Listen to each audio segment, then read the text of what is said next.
내가 안전하고 내가 행복한 내 인생에 유리한 쪽으로 선택하고 결정해야 된다는 걸 좀 얘기해 주셨으면 좋겠어요. 무엇보다 책을 먼저 좀 읽으시고 먼저 공부하시고 아이와 성에 대해서 얘기하시는 게 훨씬 좀 정확하고 그리고 좀 건전한 가치를 가질 수 있는 방법이 아닐까 생각합니다.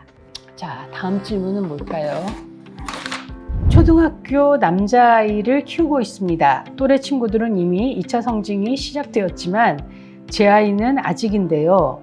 아이에게 성에 대해 어느 수위까지 이야기해야 할지 2차 성징과 몽정에 대한 이야기를 자연스럽게 해도 될지 궁금합니다.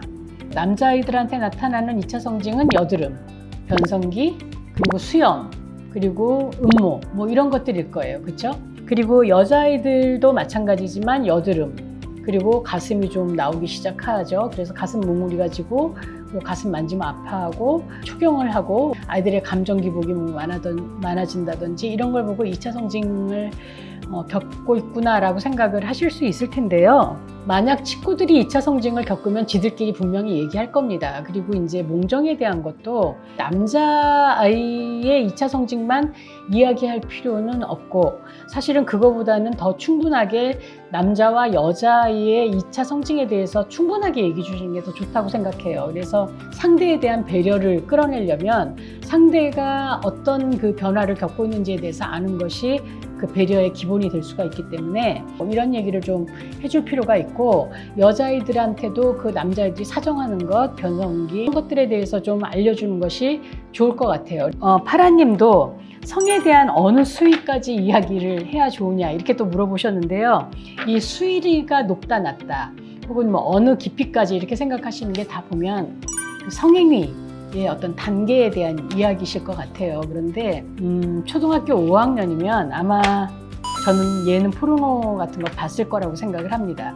정말 늦은 아이들이 중학교 1학년 때쯤 본다고 하는데 요즘 그렇게 늦은 애들은 정말 이렇게 손에 꼽을 만큼이거든요. 그래서 주변의 아이들이 2차 성징을 겪고 있으면 또 혹은 주변의 친구들이 키가 크고 빨리 청소년이 되는 그런 아이라면 얘는 훨씬 더 성에 대한 정보에 이미 노출되었을 가능성이 많기 때문에 엄마랑 이야기할 수 있는 관계라면 몽정 얘기뿐만 아니라 터치에 대한 얘기들, 성적인 어떤 호기심에 대한 얘기들 그런 얘기도 다 해주시는 게 좋고 또래 압력에 대한 얘기를 좀 해주시는 게 좋아요. 그래서 보면 이때 되면 아이들이 사실 부모나 어른들보다도 친구들이 굉장히 중요하고 그 자기한테 힘을 갖고 있는 친구의 얘기가 굉장히 중요하거든요. 그래서 또래에 끼워야 되는 3명이 만나는데 2명은 월경을 하고 1명은 월경 아직 못했어요.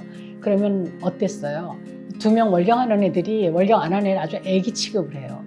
또래 압력에 밀려갖고 자기 준비도 안 됐고 하고 싶지도 않은데 하는 경우가 꽤 있어요. 그래서 내가 원하지 않는데 밀려서 과시하기 위해서 그런 행동에 빠지지 않도록 그 또래 압력에 대한 것에서 좀 담대해지는 얘기를 좀 더 많이 해주는 것도 좋을 것 같습니다. 그래서 이 또래 압력이 초등학교 고학년, 뭐 중학교 고학년, 고등학교 고학년 때 더 심하게 일어날 수 있기 때문에 거기에 대해서 좀 같이 얘기 많이 하고 친구들한테 너무 좌우되고 흔들리지 않도록 좀 그 옆에 계셔 주시는 게 중요하다고 생각해요. 자, 다음 질문이요.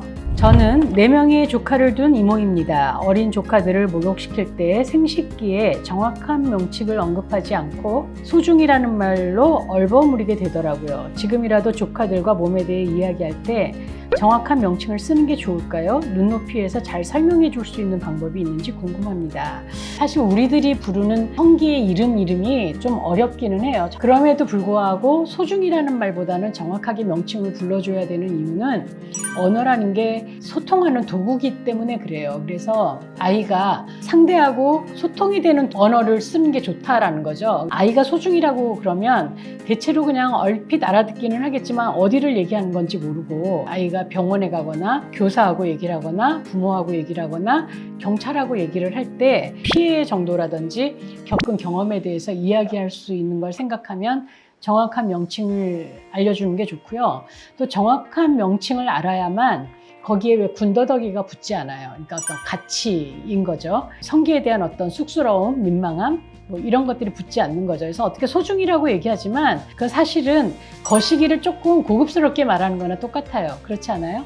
저는 그 말은 맞지 않는다라고 생각하는 게 우리 몸에 성기만 소중한 게 아니고 온 몸이 다 소중해요. 그렇기 때문에 거기만 소중이라고 부르는 것도 좀 이상한 그 말이라는 생각이 들어서 정확하게 얘기해 주는 게 좋습니다. 그리고 성교육을 배운 언어로 불러주는 것이 아이가 혼동하지 않게 하는 방법이기 때문에 아이가 뭐 어리다고 하더라도 정확한 명칭을 쓰는 게 좋고요. 오히려 저는 이제 이 부분에서 4명의 조카의 나이 터울이 어떻게 되는지가 조금 궁금해요. 그래서 4명의 조카가 터울이 너무 차이가 나고 성별이 너무 다르고 그러면 좀 따로따로 목욕을 시키는 게 더 좋을 것 같다라는 생각을 하고요.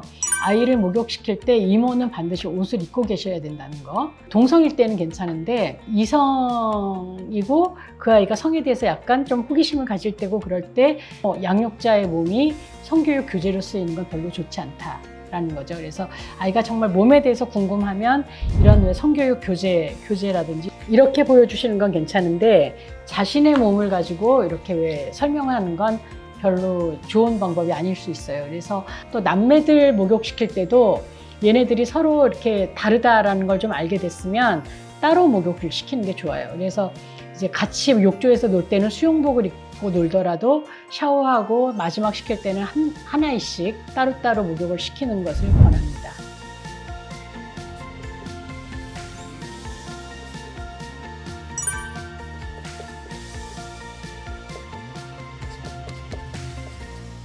제가 여러분들한테 드리고 싶은 처방전은요, 바로 이거예요.